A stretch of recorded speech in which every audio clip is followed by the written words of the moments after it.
Nature Corner, guys. Now, a man's best friend is supposedly a dog or a cat, but some people swear by fish. And apparently watching fish float through the water is very therapeutic psychologically.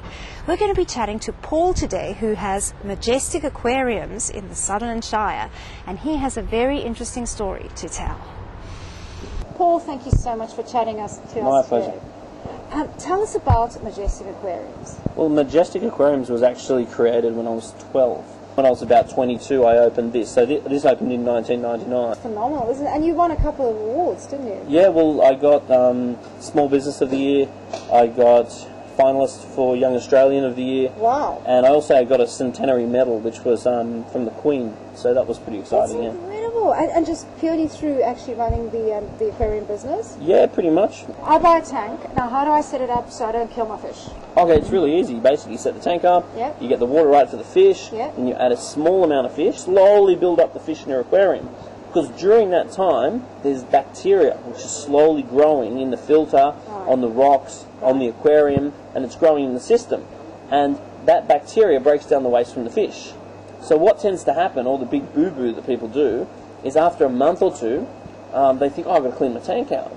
And then they take out heaps of the water, they hose out all their filter material, they hose out the gravel, and the chlorine in the tap water kills off all the bacteria, and then there's no bacteria to break down the waste from those fish, and then the fish pretty much die due to pollution. I only want you to take just a little bit of water out when you do a water change.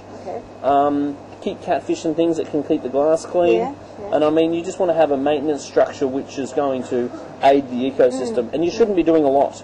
I mean, like most aquariums, most tropical aquariums, you should be spending between 5 to 15 minutes a week on it. Now we produce high-definition, widescreen, a whole range of aquarium DVDs. They're pretty much got a world distribution, and they're the first of their kind, and they just make fish keeping so much easier. We're most renowned for our sharks, because I'm a really passionate anti-shark finner. Because, I mean, some of the atrocities that are occurring with the shark finning is just mind-blowing. Because at the moment, they're taking over 100 million sharks a year.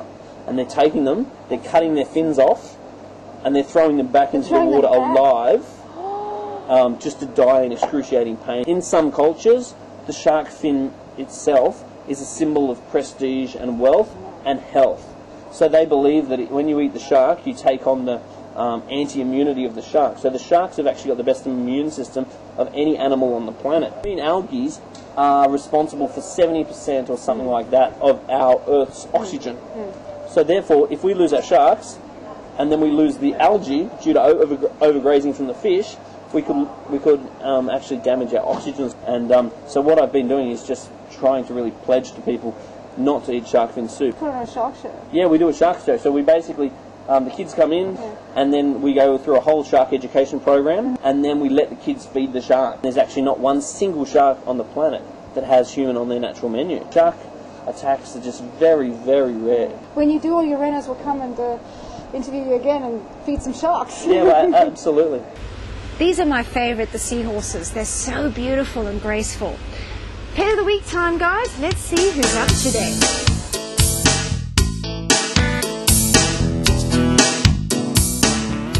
Our beautiful pet of the week today, folks, is Ashton.